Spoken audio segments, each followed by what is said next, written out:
welcome back to my nail corner. I am so excited to share today's video with you guys. This is from the Triple D Diva Box. That was one of the spoilers. It was the back of this gorgeous stamping plate. It comes with a nice big jelly stamper and scraper. Look at the size of that. Nice branding on the side. Great size, great jelly stamper. I'm going to be using it in today's upload. Additionally, it came with foil stamping polish. Now, you may be asking, what is foil stamping polish? You're going to find out. That's a beautiful red shade that came in this month's Diva Box. It also came with a double-ended chrome pen. You may have seen these before. I used a chrome pen in a prior upload. This one has two colors, silver and like a champagne gold. I did each color or each chrome over white and then black, so you could see the difference, and they're gorgeous. And these are the colors, you guys. These are the 3 Diva Dips that are exclusive to this month's Diva Box. That foil has actually it's flakes. It has my whole heart. It's so beautiful. I did a mani with it. I'm gonna pop a picture in here somewhere for you guys to see. But for this video, I used Peekaboo. Peekaboo also is in the Diva Box, but will release to the main line, and it is a thermal. I love thermal changers. Look at that beautiful pink to red fade. It's perfect for Valentine's Day, you guys, so even if you missed out on the box, make sure you watch out for that to be released in the Triple D shop. It's such a nice application as well. So I'm going to be using that today, and you will see what a smooth application this is. If you used hide and seek, then you're familiar with this formula. It feels like dipping into a cloud. It's so good. So on top of this, there's another special item that's in the box that I don't have on hand yet, but you could keep an eye out in the Triple D spoilers group for pictures of that. But the small business that's being featured in this month's Diva Box is super fun, so make sure you check that out as well. And set your alarm next time you see the Diva Box releasing, because they just keep getting better and better. So I have my Triple D dip base out, and I'm going to get into my basic dip application. And while I'm doing that, I'm just going to chat at you guys a little bit about the Diva Box. So the Diva Box releases at the beginning of every month. It's been a Monday at 6 p.m. Pacific time, but keep your eyes out in case that changes. But basically, it's been shaking out to be the first Monday of each month. So this month, it was January 4th, 6 p.m. Pacific time. There were about, I think, 310 boxes available, and it sold out in 3 minutes. So girls, get your fingers ready to type in your PayPal passwords and all those things, because you don't want to miss out on these. But anyway, and then we release these spoilers after all the boxes are sold out and shipped. So keep your eye out in the Triple D group for any updates on that, or like the dates and times, and also in the spoiler group if you want spoilers. We're very careful not to post spoilers in the main group, so anyone that wants their box to come as a complete surprise can still be surprised. So I am getting into my application here. It's funny, like this looks really messy when you dip into it, but it's hard to explain. That powder is so soft and fluffy. It looks, I don't know how to explain it, but like you can see, it doesn't look like a friendly powder when you see it like that, but look at how like smooth it is. You just dust off that excess. It's so like just fluffy, and you can see the imprint of my finger in the powder. It's just, I don't know how to explain it, but the formula of this Peekaboo and then hide and seek are like the same type of powder, and they're just so easy to work with. I can't explain it. So I am doing 2 dips of Peekaboo, and I love the ombre effect that you get on your nail when your like free edge is still like the cold color and the base of your nail is the warm color. Super fun. And then I decided to do my other 3 nails in Red Hot by Triple D, which matches the cold color of Peekaboo just like perfectly. So I'm going to finish up my application and let you guys watch that. I will file and buff off camera, and then we're going to get into some stamping, and you're not going to want to miss that. So stay tuned, and I will be back with you guys in just a few minutes.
So I have filed and buffed off camera, and I am going to jump right into stamping.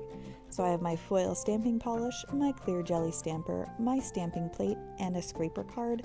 I am wiping that off with just acetone on a lint-free wipe because I did use this before, and as you can see, there was some stamping polish left over. So I love that all of this stuff came in the box. So if you're new to stamping and haven't done it before, you've got everything you need to jump right in. I just used a lint roller, just like you'd use on your clothes to get like dog hair off, on the jelly stamper, and that's how you clean your jelly stamper off. So if it gets like really dirty, I think you can just use warm water and like soap to rinse them off. I've never had to do that. I just use the lint roller to get any stamping polish off or any fuzz, and you're good to go. So have a lint roller handy because it's awesome for stamping. So I'm gonna get right into my stamping. So you're gonna take the stamping polish, apply it over the image that you want to use, just like on one end, like so, and then take your scraper at about a 45-degree angle and swipe. And then you're going to take your jelly stamper and roll it right over the image, and it picks right up. You can use your lint roller to get rid of any of the image you don't want. I don't know why I was fussing with it because I realized this was going to be bigger than my nail anyway, so it didn't matter. Anyway, and then you're going to go right in on the nail you want, line it up where you want it, and then press it down. The thing about this polish that was so amazing is we're calling it foil stamping polish, but it's like maybe better described as sticky foil polish, because if you've ever worked with stamping before, you might notice that if it dries for a minute on your stamper, it might not stick to your nail really well. This transferred flawlessly. It was so great. So now I have pulled out a chrome pen. First, I'm going to go around my cuticle and just break any of the image off that I don't, that's not really like on my nail, but that's at the cuticle line, if that makes sense. I just didn't want to like chrome on my skin. I don't know, it probably wouldn't have mattered. Anyway, pick up that chrome pen and rub it on and look at the stamping polish. That is what foil stamping polish does. So this is going to work with chromes and with transfer foils, and I'm going to demonstrate both for you guys and tell you a little bit of what I learned through the process. So I don't feel like timing mattered. Obviously you saw me take a minute with the stamper. It was pretty, the polish was pretty dry on the stamper before I stuck it onto my dip powder. It transferred flawlessly. And then I messed around for a minute, and then I went in with my chrome, and it worked perfectly. It picked up that chrome so beautifully. And then I just picked up a fluffy brush to just dust off any chrome from the dip powder on my nail. And I was so happy with the way this turned out. I thought it was so cute. And I wasn't sure how it would be like doing a lighter color chrome over the red.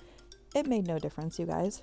It was perfect. So I pulled out this little brush, and I was going to take some acetone and clean up around my nail, which you can do, but I decided in the end not to fuss with. I was like, you know what? I don't care. I'm going to look a little messy during this process, and after I top coat, I will clean all that off. So whatever floats your boat, but you guys can see me be a hot mess for a minute. I don't mind. So I'm going to go in and do those two nails with stamping polish that are the thermal, which I'm looking at on my hands right now, and I'm so in love with them. I am going to go ahead and do the stamping on both nails, and then go in and do foil transfer on one and chrome on the other. And I will tell you guys while I'm doing this a little bit about what I learned. I did a red chrome in this video over the one nail. The chrome did great, but I did feel like I got chrome on my dip powder. You'll see, I'll point it out in a second here when I do that. It wasn't terrible, but when you're doing a dark color chrome and rubbing it over a light color dip powder, I think that it would be hard to avoid that happening.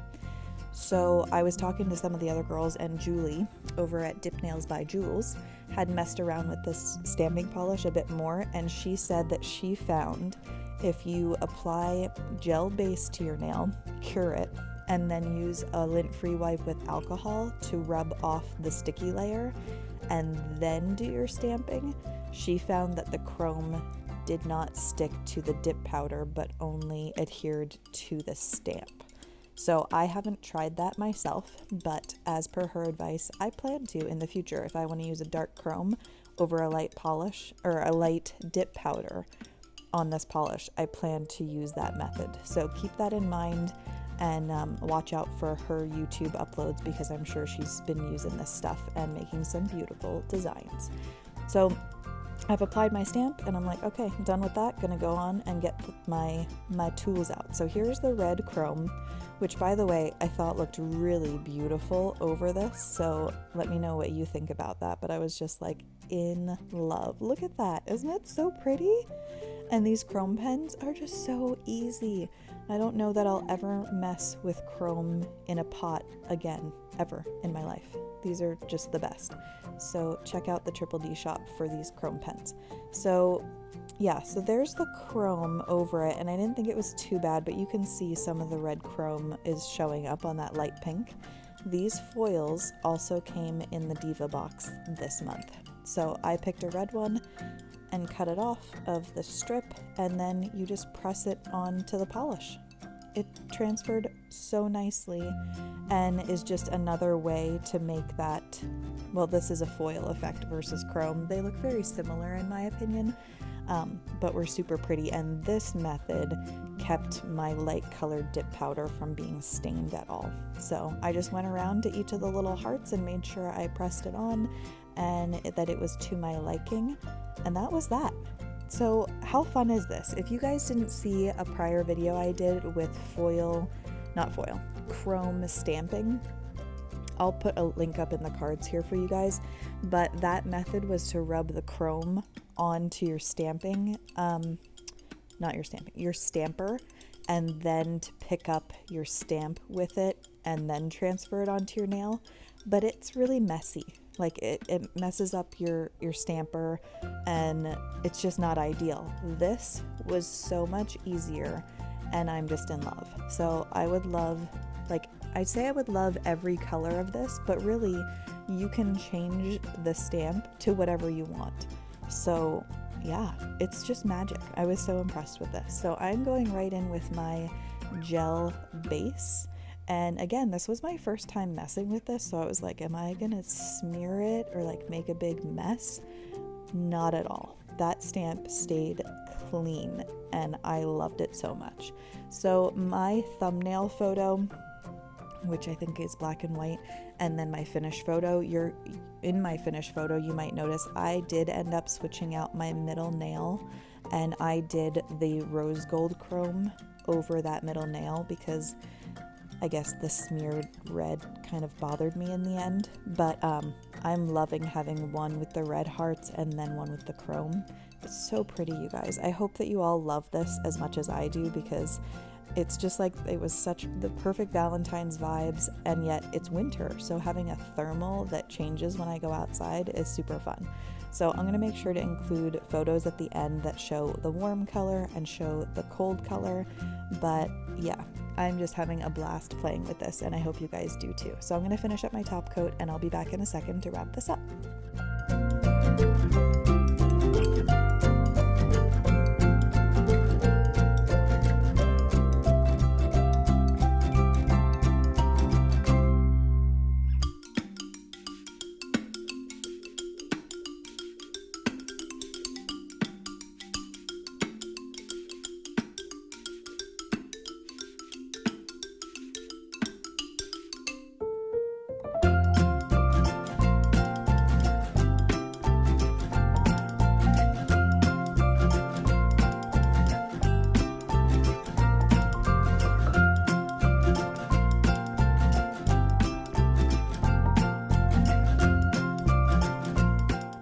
So there I am, all top coated but still messy, so I put a little acetone on a lint-free wipe and just rubbed right around those edges.